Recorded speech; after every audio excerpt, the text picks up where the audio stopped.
Eu queria que você, então, hoje, abrisse a sua Bíblia no livro de Tiago, que já lemos no culto, Tiago capítulo 5, de 13 ao 18. Eu queria que você estivesse atento, tem muita coisa interessante nesse texto, muita dúvida para ser tirada e entendermos o que Tiago estava falando, o que a gente pode observar para a nossa vida prática hoje. Tiago capítulo 5, 13 a 18, nós vamos falar compreendendo bem o valor da oração. Você percebeu que o nosso culto foi nessa linha, nessa temática, e a gente precisa tirar algumas conclusões do texto. Nós já aprendemos que, desde o primeiro capítulo, Tiago levanta temas que ele vai tratando ao longo da carta. E quando nós lemos no começo, ele fala de lutas, de provações. E agora ele volta a falar e mostrando um caminho da oração, diante daquilo que uma pessoa pode viver, do que uma comunidade pode viver, desafios. Por isso nós vamos falar sobre o valor da oração e nós vamos fazer perguntas ao texto, vamos entender o que o texto está dizendo, porque esse assunto nos envolve como povo de Deus, como servos de Deus. Amém, irmãos? Então a primeira pergunta é essa: por que orar é importante? Como nós estamos pensando no valor dessa oração? Primeiro, o texto deixa claro, porque nessa realidade terrena, neste mundo, nós enfrentamos momentos de sofrimento. Nós não estamos em outro mundo, nós estamos no mundo real. No mundo real, nós enfrentamos sofrimento, não há ninguém que não enfrente sofrimento. O verso que nós lemos diz: entre vocês há alguém que está sofrendo? Ele está falando entre vocês, irmãos. Tiago parte do pressuposto de que na comunidade de fé pode haver pessoas sofrendo, como ele está dizendo ali. Ele está indicando, entre vós há alguém que está sofrendo, que ele ore. É uma responsabilidade primeiro pessoal. Se eu estou sofrendo, eu preciso buscar a Deus. Porque nessa realidade terrena, eu enfrento, você enfrenta, nós enfrentamos momentos de sofrimento. O texto deixa muito claro aqui, se há alguém sofrendo, essa pessoa tem que orar. A Nova Almeida atualizada diz: alguém de vocês está sofrendo, faça oração. Alguém está alegre, cante louvores. Que é uma ideia aqui do texto de cantar salmos. Cante louvores, cante salmos. Quer dizer, eu entrego tudo para Deus. Se o momento é sofrimento e se o momento é alegre, porque nós estamos na presença de Deus, é tudo para Deus, é tudo na presença de Deus. Por isso que orar é importante, porque nós vivemos momentos de sofrimento. E a ideia aqui do texto se eu estou sofrendo, eu tenho que orar, se está alegre, eu tenho que cantar, porque são as situações normais da vida. Então, o Tiago não tem dúvida que se alguém pertence a Cristo, essa pessoa pode ter sofrimento.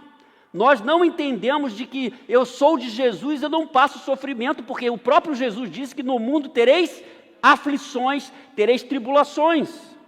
A grande diferença nossa é que nós temos um amparo divino. E isso, quem não tem, é um problema muito sério. Por isso, eu posso recorrer a Deus. Se eu estou sofrendo, eu oro. Se eu estou alegre, eu canto louvores. Essa é a realidade de uma comunidade de fé. E que deve ser a realidade da comunidade de fé saudável. Eu encaro o sofrimento, coloco na presença de Deus. Se eu tenho momentos felizes, eu agradeço a Deus, eu celebro, eu canto louvores. Por isso que é importante orar e viver nessa dinâmica. Existem momentos de choro, existem momentos alegres. Nós, como comunidade de fé, enfrentamos isso todo dia. Celebramos um casamento, sepultamos uma pessoa, conversamos com um casal com problema, acolhemos alguém que perdeu um ente querido, e assim vai. Os momentos que nós vivemos como povo de Deus. Quando nós lemos no começo, Tiago disse muito claramente que podemos passar por provas, tribulações. Ele agora, caminhando para o final da sua carta, ele está falando de sofrimento. E meus irmãos, o sofrimento tem várias fontes. O sofrimento que a gente passa nesse mundo, porque nós não somos de outro mundo, de outro planeta, somos humanos. ele tem várias fontes. Às vezes você está vivendo um sofrimento por causa de um problema familiar. Às vezes você pode passar um sofrimento por problemas emocionais. Você pode passar um problema por injustiças. Você pode viver um problema por causa de uma doença. Você pode sofrer um problema por um acidente. Então existem várias fontes do sofrimento. Mas Tiago diz: se há alguém entre vocês da comunidade sofrendo, você tem que orar, que essa pessoa ore. E se alguém feliz, cante louvores. Por isso que é importante orar, porque nós enfrentamos sofrimento neste mundo. No mundo vindouro que Deus tem para nós, não haverá choro, diz o Apocalipse. Aí não haverá lágrima, porque nós vamos estar na presença de Deus, com o corpo glorificado, transformado. Essa é a nossa esperança. Mas aqui temos sofrimento e por isso que é importante orar. Aquela comunidade estava passando injustiça, perseguição. Nós podemos dizer que existiam ali irmãos com sofrimento de várias fontes, vindos de várias fontes. Mas Tiago diz: vamos orar. E às vezes as pessoas dizem: depois que eu fiz tudo, vamos orar. Não, mas o conselho é orar primeiro. É orar primeiro, é entregar para Deus primeiro. Porque Ele tem a solução e Ele pode me acolher. Amém, irmãos? Por isso que é importante orar. Porque nessa realidade enfrentamos o sofrimento.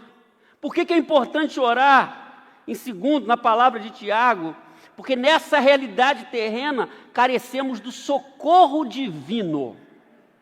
Nós carecemos do socorro divino. Feliz é aquele que percebe isso. O verso 14 diz, ele fala de uma responsabilidade individual. Se eu estou na luta, no sofrimento, eu preciso orar. Se eu estou feliz, eu devo glorificar a Deus, porque eu sou um discípulo de Jesus. Agora ele coloca uma outra dimensão aqui. Entre vós há alguém que está doente. Então, novamente, ele coloca a possibilidade de uma pessoa estar doente naquela comunidade de fé. Se alguém está doente, que mande chamar os presbíteros da igreja, para que eles orem sobre ele e o unjam com óleo em nome do Senhor. Então o sofrimento aqui é verificado no 13, no 14 ele diz, se alguém está doente, e novamente nós devemos compreender as várias fontes de uma enfermidade, porque nós estamos nessa realidade terrena, nós somos diferentes dos ímpios, de quem não tem Jesus, mas nós sofremos e enfrentamos enfermidades. Por exemplo, uma pessoa pode ficar doente por causa de um problema físico de nascimento. Uma pessoa pode ficar doente por causa de um acidente ou ter restrições. Ela pode ficar doente por causa do seu estilo de vida pecaminoso. E às vezes nós vemos pessoas doentes por causa do seu estilo pecaminoso. Para quem não está acolhido ou protegido por Deus, ele pode estar doente por uma ação maligna. Nos evangelhos nós vemos isso, pessoas que estavam doentes por causa de uma ação maligna, que oprime, que adoece mesmo. Nós temos visto isso ao longo do nosso ministério, da nossa vida, em nosso dia a dia. Então existem várias fontes da enfermidade. Mas o Tiago está aconselhando. Então se alguém está doente, ele diz no verso 14, agora tem que chamar os líderes da igreja. Nós devemos lembrar que Tiago escreve, como a maioria dos estudiosos dizem, a primeira carta do Novo Testamento. Então você vai ter o ensino de Paulo desenvolvendo muitas coisas que são tocadas aqui, mas Tiago diz algo importante, porque naquele tempo há o reconhecimento dos presbíteros aqui como pastores. Os presbíteros e bispos e anciãos, as palavras se referem aos líderes da igreja, gente que pastoreava. Então, se alguém está doente, que mande chamar os presbíteros, para que orem, ele diz, para que orem sobre ele e unjam com óleo em nome do Senhor. Então, o importante aqui é a oração. E alguns estudiosos dizem também que o texto envolve uma imposição de mãos sobre o enfermo. Orem sobre ele, porque nós vivemos dificuldades, enfrentamos enfermidades. O próprio Tiago vai dizer no capítulo 1, verso 2 e 3, ele diz, quando lá nós começamos, meus irmãos, considerem motivo de grande alegria o fato de passarem por diversas provações, pois vocês sabem que a prova da sua fé produz o quê? Perseverança. Agora, Tiago está claramente colocando para os irmãos uma realidade que acontecia ali.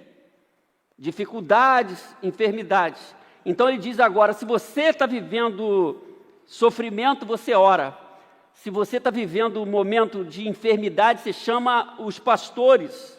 No Novo Testamento sempre aparece presbíteros, no plural, ou bispos, indicando um grupo de líderes da igreja. Isso é importante, porque numa igreja ninguém pode ficar sozinho, liderar sozinho.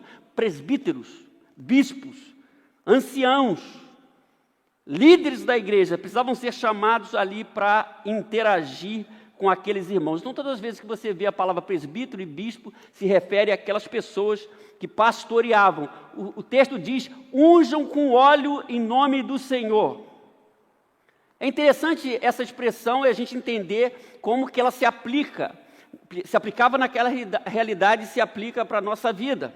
A igreja romana, por exemplo, ela estabeleceu a unção, lá no século XII, mais ou menos, ela começou a usar um extrema unção, que quando o indivíduo esteve quase à morte, era como uma preparação para a morte, extrema unção. Alguns filmes históricos antigos nós vemos esse momento, quando algum sacerdote romano é chamado para fazer a extrema unção, porque não havia mais solução. Depois do século XII, um pouquinho mais à frente, a igreja mudou para a unção dos enfermos. Aquela realidade chega mais próxima do que o movimento protestante fazia, e ainda faz hoje, de certa forma. Então mudou de extrema unção para a unção dos enfermos, já que a unção proposta aqui, que os presbíteros deveriam fazer na oração, não era para a morte, era para a vida. E a extrema unção que a igreja fazia no passado, era uma unção de alguém que estava prestes a morrer, que era diferente. Então, a história da igreja romana, a gente vê esse desenvolvimento de extrema unção para unção dos enfermos. Agora, é importante vermos que há duas menções de unção com óleo apenas no Novo Testamento. A primeira com os apóstolos.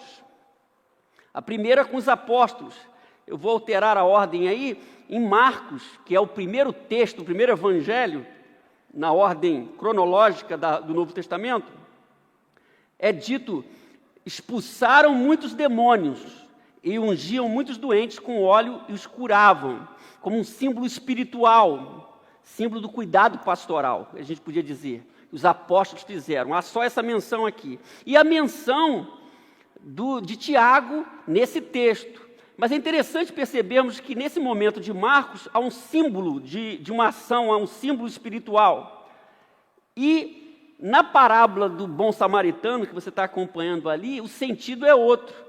Lucas 10, nós já pregamos aqui essa parábola, lá é dito assim, Lucas 10, 34, aproximou-se, enfaixou-lhes as feridas, derramando nelas vinho e óleo, com sentido mais terapêutico, medicinal naquele momento. Quando esse bom samaritano vê aquele homem caído, ele não faz uma intercessão, ele atua ali ajudando aquele homem, dando os primeiros socorros, e diz o texto, derramando sobre a ferida vinho e óleo, mostrando que na jornada ele tinha esses elementos porque poderia precisar. E usa no bom samaritano, que é um sentido diferente do texto de Tiago. E no texto de Tiago há essa orientação, muito no início do movimento da igreja primitiva, e nós não temos mais, nós lemos em Atos, não temos essa orientação direta, sobretudo no desenvolvimento histórico da igreja, no livro de Atos, nós não vemos menção, nem Paulo ensina sobre isso. Mas nós não podemos deixar que é uma coisa bíblica no sentido que Tiago ensina, mas não há esse desenvolvimento na igreja. E hoje acontece um abuso muito grande da utilização da unção com óleo, quando a gente vê pessoas trazendo canetas para serem ungidas, roupas para serem ungidas e outras coisas, que aí você não tem um apoio bíblico, um exagero, e passa a ser uma crendice, Porque no texto bíblico, o que vale é a oração, não a unção. A unção acompanha como um símbolo espiritual, de cuidado pastoral nesse momento. Mas o mais importante é a oração. Se você estiver doente, chama os presbíteros, e eles vão orar sobre o enfermo, e vão ungir o enfermo. Essa é a ideia do texto bíblico. E o verso 15 diz, a oração com fé curará o doente. Verso 15, o Senhor o levantará. Então, o que levantará o doente será a ação do Todo-Poderoso. E se houver cometido pecados, ele será perdoado. Então, não é a unção que levantará.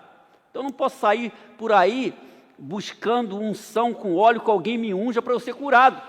Porque a oração, Deus vai agir na oração, é Deus sempre que age, o Senhor o levantará. Não é o iluminado que vai levantar, não é a iluminada que vai levantar, não é a igreja poderosa que vai levantar, o Senhor levantará. E se o Senhor levantará, eu posso ser levantado a qualquer momento, segundo a vontade de Deus, em qualquer lugar.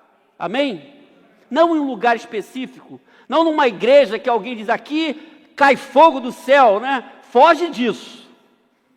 Porque cai fogo do céu em qualquer lugar que Deus queira que caia. Amém? É interessante essa expressão, a oração da fé curará o doente. A oração da fé curará o doente. Não é o óleo que curará o doente. A oração da fé curará o doente. A oração da fé é interessante essa expressão. O Hernandes Dias Lopes, ele diz que a ideia desse texto é a oração, note bem, feita na plena convicção da vontade de Deus.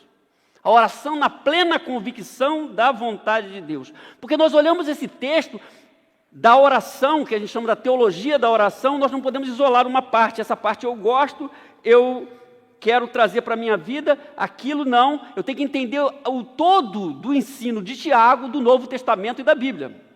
Então, a oração feita na plena convicção da vontade de Deus. Por quê? Nós percebemos aqui nesse texto que ele diz que a oração da fé, o Senhor levantará, né?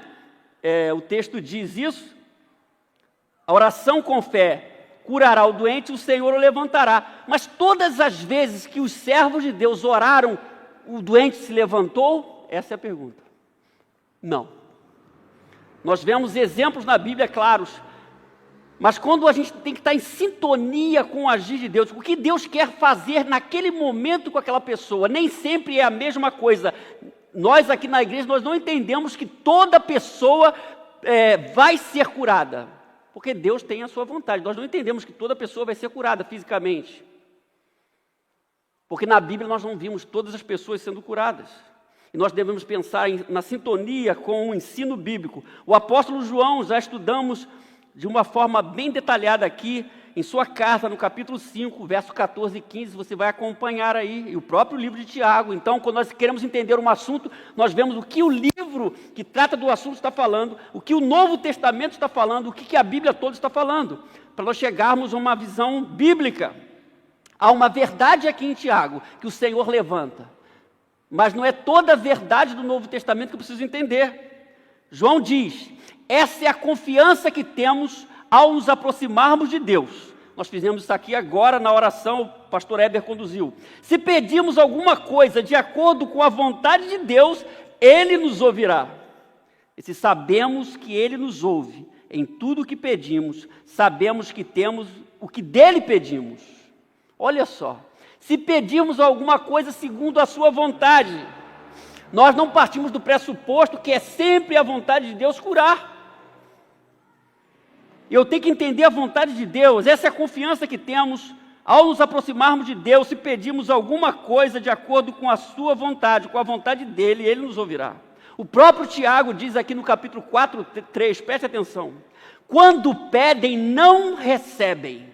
Então você pode não receber, pois pedem por motivos errados para gastar em seus prazeres. Aqui é o motivo, é um egoísmo. Eu peço só para mim, eu não peço para abençoar, mas eu peço para mim. Nós já estudamos aqui.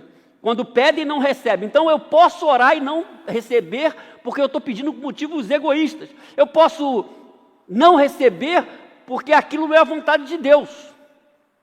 Mas, pastor, como é que é isso? Paulo é um grande homem de Deus, o apóstolo Paulo, amém, irmãos?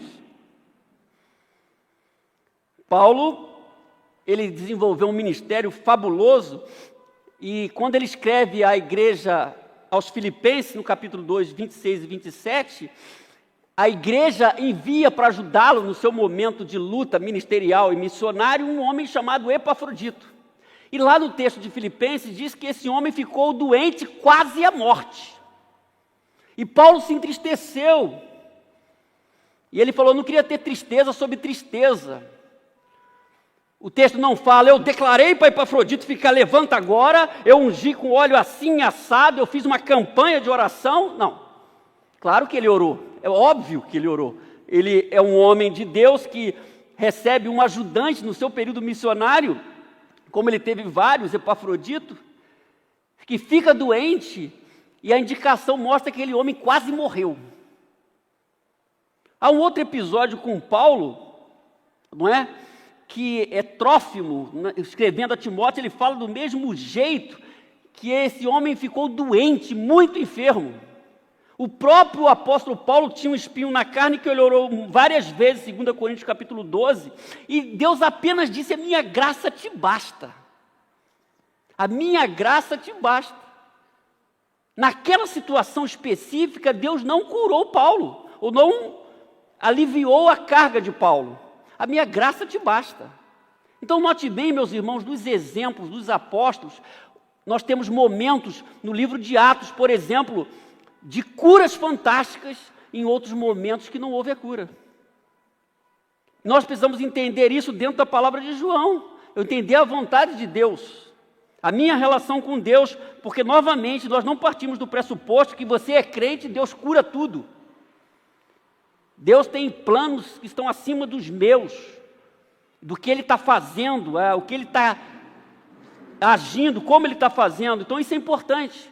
O importante aqui é que a relevância da oração tem a ver com as situações que nós vivemos de sofrimento e de enfermidade, porque nós estamos nessa realidade terrena. Eu tenho a responsabilidade de orar sozinho e eu preciso de outras pessoas para orarem por mim. E o texto é interessante, que coloca a responsabilidade na pessoa, voltando ao texto. Ele diz claramente aqui no texto, se há alguém entre vós doente, que mande chamar os presbíteros da igreja, para que eles orem e unjam com óleo. Eu tenho que perceber que eu preciso de outras pessoas.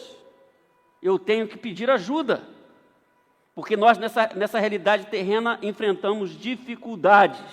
Então, na história da igreja, nós percebemos um uso da unção com óleo bíblico. Nós não podemos dizer que não é bíblico, e nós olhamos, na realidade de hoje, um certo exagero que chega a uma crendice, que não deve ser feito, e nós não fazemos isso, nós não ungimos coisas. E às vezes nós recebemos pessoas, pastor, ore pelo meu retrato, ore pela minha identidade. Eu falo, eu vou orar por você. Eu vou orar por você. Amém, irmãos? Mas entendemos o valor da oração, entendemos que devemos buscar a Deus sozinhos e coletivamente, outro me ajudando, e entendendo o propósito de Deus nisso tudo, porque nós queremos viver uma vida pautada na palavra, uma vida equilibrada, não naquilo que eu quero. A verdade é a verdade toda, não é parte da verdade. Eu preciso entender isso quando eu estou pensando em oração. Por isso que Deus nem sempre nos dá tudo que a gente pede, porque nós não enxergamos tudo, nós não entendemos tudo. Deus entende tudo, Ele sabe o que é melhor para nós. Por isso, na história da igreja, muitas pessoas morreram, foram perseguidas, ficaram doentes e estavam debaixo da promessa de Deus. Amém? Terceiro e último, por que é importante orar? Terceiro, porque nessa realidade terrena, nós estamos pensando nessa realidade, nós não estamos no céu. No mundo tereis aflições. Nessa realidade terrena, precisamos desenvolver uma dinâmica espiritual saudável. Como que a gente vê essa dinâmica saudável? Tiago diz, olha, se você está no sofrimento, ore. Ele diz, se tem alguém enfermo, chame os líderes da igreja para orar. Não é só uma pessoa, chame os líderes da igreja. Agora ele diz assim no verso 16, olha só, acompanhe comigo. Portanto, confesse os seus pecados uns aos outros e orem uns pelos outros para serem curados. A oração de um justo é poderosa e eficaz. Vamos ler juntos? O 16? Portanto, confesse os seus pecados uns aos outros e orem para serem curados. A oração de um justo é poderosa e eficaz. Então, o que ele está mostrando que na comunidade, que deve ser uma comunidade abençoada, bíblica, as pessoas devem orar uns pelos outros. Por isso que nós precisamos de igreja, precisamos de irmãos. Se a pessoa fica sozinha, ela está sofrendo, ela precisa de gente, outras pessoas. Orar, confessar os pecados uns aos outros, é um princípio da mutualidade no Novo Testamento, uns aos outros. Orar uns pelos outros para serem curados. E ele termina no verso 16, a oração de um justo é poderosa e eficaz. Então nós temos 3 verbos aqui, confessar, orar e curar. Confessar, orar e curar. Então, qual é a ideia desse texto aqui? A primeira ideia, meus irmãos, é confessar os pecados uns aos outros, dentro daquilo que se estabeleceu no Novo Testamento de mutualidade. Tem dia que eu preciso da oração, tem dia que eu oro pelo irmão, tem dia que eu preciso da exortação, tem dia que eu exorto, e assim por diante, os princípios da mutualidade. A segunda ideia é orar uns pelos outros por alguma falta cometida. Se eu errei com a pessoa, eu procuro essa pessoa e confesso o meu erro para ela, e ela me perdoa, e a gente trata da questão ali individualmente, se for individualmente. Então, primeiro, confessar a Deus os pecados, procurar alguém para ajudar, e a segunda é orar uns pelos outros se houve algum problema, não é? A ideia é essa aí, dos pecados do cotidiano. Nós aprendemos que o pecado no singular é o afastamento de Deus. Os pecados do cotidiano para o crente são os erros que nós cometemos, que nós precisamos confessar a Deus, que nós temos um advogado junto ao Pai e nós recebemos o perdão de Deus para ser tratado. Essa é a ideia. William Barclay, ele explica esse texto dizendo assim, vale a pena. Ele diz assim, olha só. Num sentido muito real, é mais fácil confessar os pecados a Deus que confessar aos homens. Você abre o coração sozinho lá, não é? Entretanto, no pecado há 2 barreiras que devem ser eliminadas. A barreira que o pecado interpõe entre nós e Deus, e a barreira que levanta entre nós e o nosso próximo. E se ambas as barreiras têm que ser removidas, devem fazer-se ambos os tipos de confissão. O que ele está sugerindo é que se eu tenho pecado a Deus, eu posso compartilhar isso com alguém para trabalhar, para que essa pessoa ore por mim. E a segunda ideia é que se eu errei com o irmão, eu procuro o irmão, eu peço perdão para que haja conserto, haja saúde no relacionamento. Alguns estudiosos acham que o que Tiago está falando aqui, por causa de exagero de hoje também, né, que as pessoas não querem viver uma espiritualidade saudável, acabam exagerando, é que alguns defendem a ideia de que a segunda opção é mais, que está sendo refletida aqui. Se eu errei com o irmão, eu procuro o irmão e a gente ora junto, e há a confissão e há o conserto ali.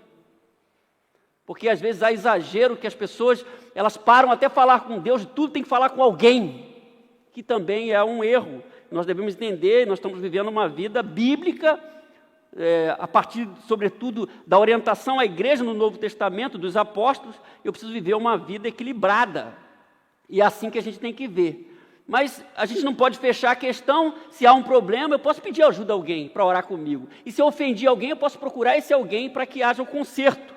A gente pode entender essas ideias aqui sendo refletidas no verso 16. Por quê?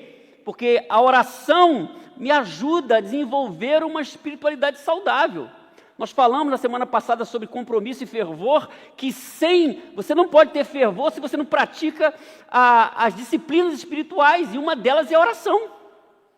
Como é que eu vou caminhar bem e saudável se eu não estou falando com Deus? Eu preciso orar. Por isso, eu preciso desenvolver uma dinâmica espiritual saudável. E o verso 16 está refletindo essa dinâmica nessa comunidade, cheia de problemas, como qualquer outra, mas que deveria estabelecer os princípios bíblicos daquela vivência, naquele lugar, e para que aquela comunidade de fé prosseguisse, mesmo com as lutas que eles estavam vivendo. Por isso nós procuramos sempre criar, como comunidade de fé, um ambiente favorável para que isso aconteça. Em nossas reuniões maiores, em nossas reuniões, encontros de aconselhamento para que a gente caminhe bem, e a igreja deve proporcionar isso. Então o texto diz claramente: a oração de um justo é poderosa e eficaz. Olhe só as versões que aparecem aí. A oração de um justo é poderosa e eficaz. Segundo, muito pode por sua eficácia a súplica do justo. A Nova Almeida e a Nova Versão Transformadora diz: a oração de um justo tem grande poder e produz grandes resultados. Sim, nós cremos nisso, porque nós somos filhos de Deus. E ele está dizendo aqui, não é um especial, é a oração de um justo, a oração de um justificado, a oração de um discípulo.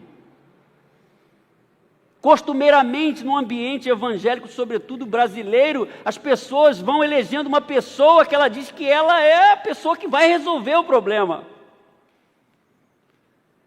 E eu, num problema, numa luta, eu procuro aquela pessoa, porque se não for aquela pessoa, meu Deus. Mas não é isso que o texto está dizendo. A oração de um justo, ele está falando de uma dinâmica normal. As pessoas que fazem parte de uma comunidade de fé, ou da comunidade da fé, elas devem orar umas pelas outras. Ela não está falando que tem que ser uma pessoa assim. Você pode orar por alguém, você pode receber uma oração, você tem que praticar isso. Nós precisamos de outras pessoas. Então a oração de um justo, de um servo, de um justificado é poderosa e eficaz, porque é uma pessoa lavada pelo sangue de Jesus. Qualquer pessoa lavada pelo sangue de Jesus pode orar.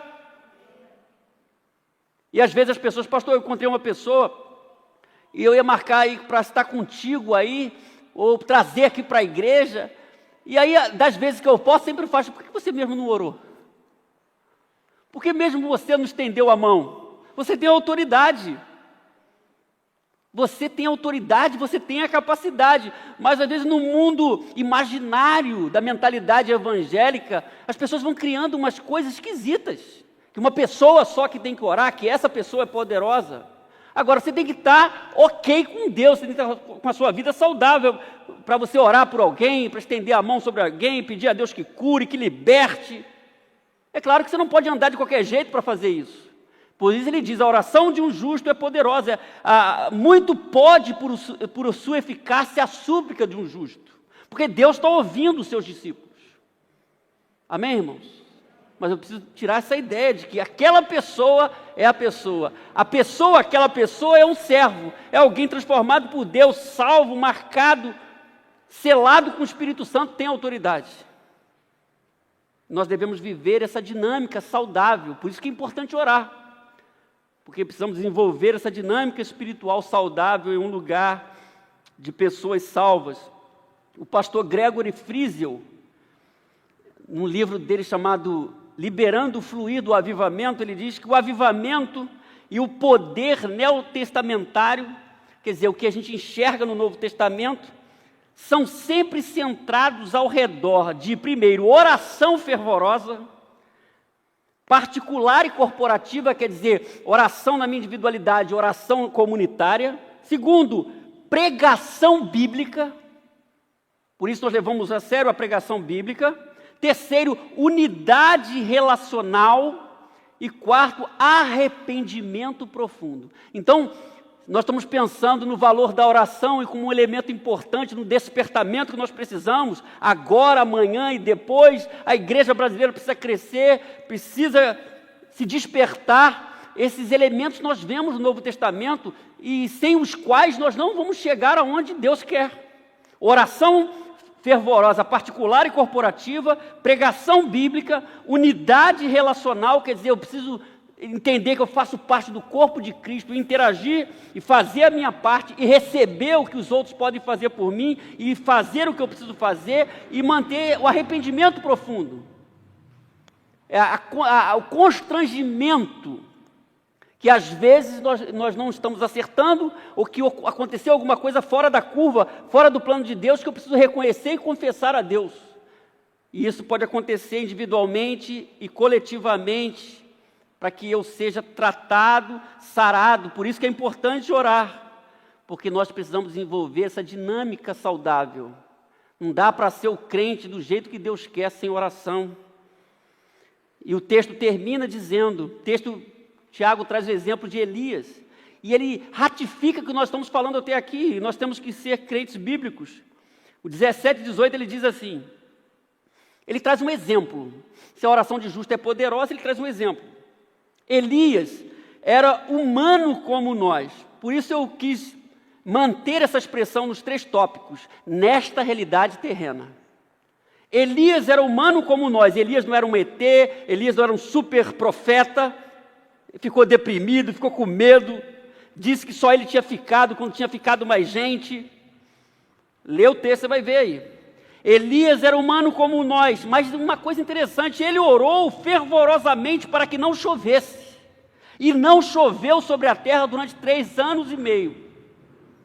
Orou outra vez e os céus enviaram chuva, e a terra produziu os seus frutos. Olha que bonito, irmãos.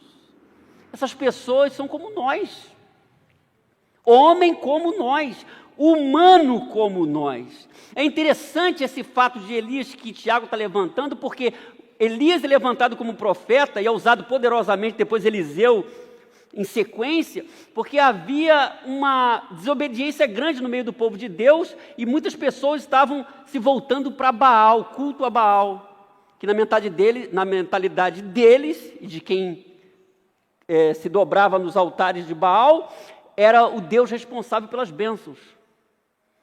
Se esse Deus é responsável pelas bênçãos, Elias então ora para quebrar, para mostrar que quem é responsável é Deus. 1 Reis 17:1 diz, olha só, a gente vai lá na fonte. Ora, Elias de Tisbe, em Gileade, disse a Acabe, porque Elias enfrentou Acabe e Jezabel, não é? Juro pelo nome do Senhor, o Deus de Israel, a quem sirvo, que não cairá orvalho nem chuva nos anos seguintes, exceto mediante a minha palavra. Olha só que declaração. Se vocês estão confiando nos poderes de Baal, quero ver esses poderes. Vamos ver quem abençoa mesmo, quem faz chover, quem faz cessar a chuva. Por isso a referência no final do capítulo 18, daquele texto que a gente conhece, tem até um louvor da nuvem do tamanho da mão de um homem. Quando a chuva veio, olha aí, vê se vem, eu estou vendo alguma coisa começando, e a expressão lá é essa, nuvem tão pequena quanto a mão de um homem, porque a palavra de Deus foi cumprida.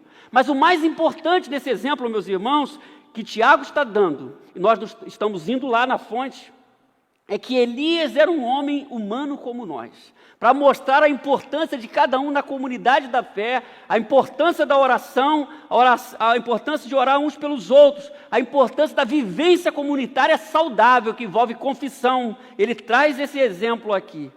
Elias, um homem levantado numa situação de desafios, num contexto de desobediência e onde a referência era Baal, não era Deus.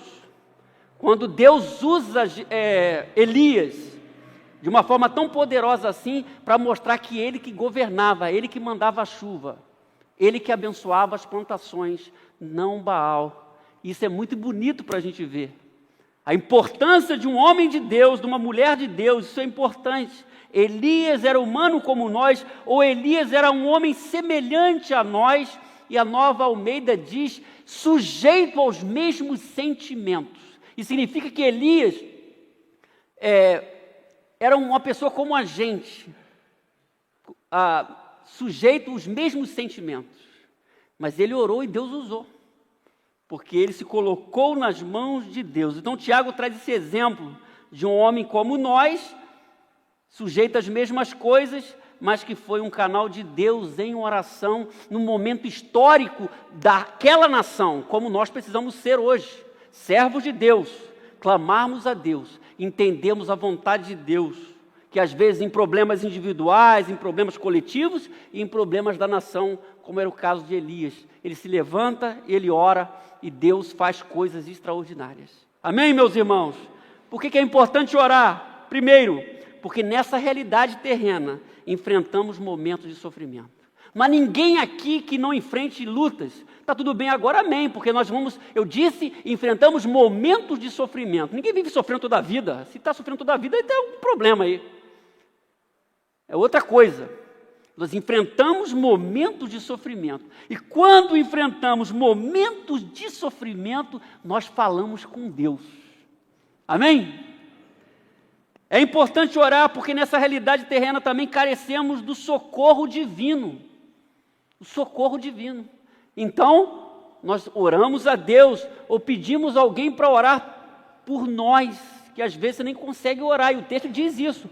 Você pode orar, e tem momentos que você tem que pedir alguém para orar. Os presbíteros vão lá orar. Você pode orar, porque carecemos do socorro divino, e Deus vai vir, vai nos acolher, vai nos abençoar, vai nos consolar. A mão de Deus vai agir de várias maneiras. Por que é importante orar? Porque nessa realidade terrena também, meus irmãos, como homens e mulheres de Deus, nós vivemos nesse mundo e nós precisamos desenvolver uma dinâmica espiritual saudável. E no texto aqui, você pode encontrar uma dinâmica saudável em outros textos. Nesse texto aqui, o que Tiago está indicando é que tem que ter confissão, tem que ter arrependimento. Um ora pelo outro. Por isso que é importante a comunidade da fé. Por isso que é importante você ter irmãos e irmãs para ajudar você, e não só para ser ajudado, porque tem gente que gosta de ser só ajudado, mas você ajudar. Você pode ajudar, e você pode se colocar nas mãos de Deus, e ser um canal de bênção. Que Deus nos abençoe. Amém.